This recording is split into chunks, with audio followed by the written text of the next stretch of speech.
Well, my name's Joe Biden, and I don't want the headline to read, Biden brings storm to Puerto Rico. So I'm going to maybe have to cut this a little short. Let me start off by saying that Jill and I, and thank you very much for that lovely introduction. Jill and I we're anxious to be here. You know, I come from the little state of Delaware. It's not like the congresswoman from New York. She's from a big state. But we have a very, in relative terms, large Puerto Rican population in Delaware, relative to our population. We have the 8th largest black population in the country, and between all minorities, we have 20% of our state is minority. And so I was sort of raised in the Puerto Rican community at home, politically.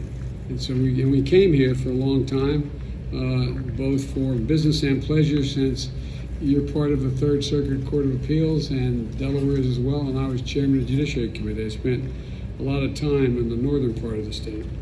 But look, it's people like you who do so much for your community and are going to make such a big difference as Puerto Rico rebuilds.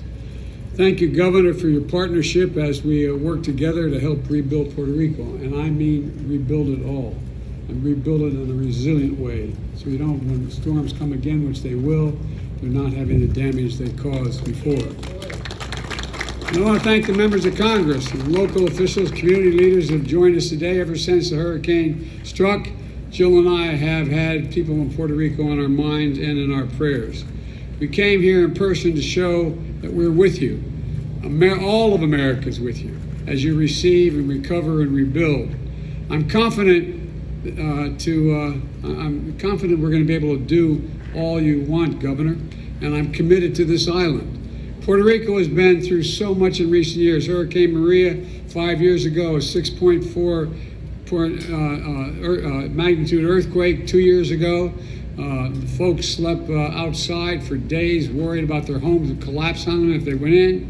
Then COVID-19, and then Fiona. And yes, Puerto Rico is a strong place, and Puerto Ricans are strong people, but even so, you have had to bear so much and more than need be, and you haven't gotten the help in a timely way. And this latest storm dealt a serious blow to all the hard work that have been done since Maria. Roads and bridges built after Maria have been washed away again. Families who spent their savings to build new homes after losing their last ones have seen them flooded away. Crops decimated, farms destroyed. Here in Ponce and communities nearby have been hit the hardest. And in for days, people live without power, without water. Some still, no idea when to be back again. And for everyone who survived Maria, Fiona must have been an all too familiar nightmare. You know better than anyone that over time, these losses add up. And so Puerto Ricans have lost loved ones in this storm and in the perilous disasters. And the number can feel abstract sometimes when you hear a number, but every number is a person, every life lived. We read the obituaries and remembrances, and they all feel like people we knew.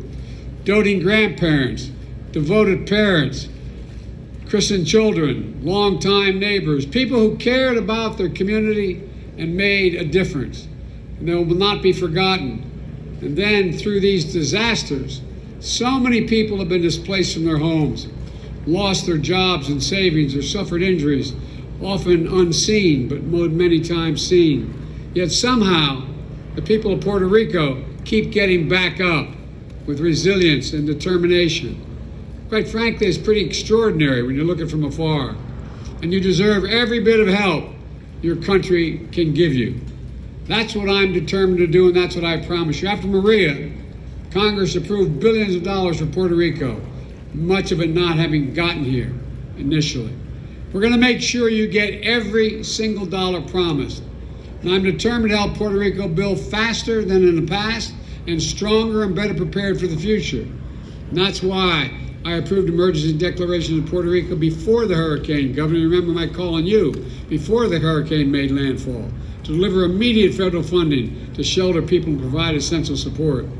Just a few days later, approved an expedited major disaster declaration. That means federal government will cover 100% of the cost to clear debris and carry out search and rescue and continue to shelter people. It also means homeowners, renters, business owners are eligible to apply for federal help to recover damaged losses caused by Hurricane Fiona.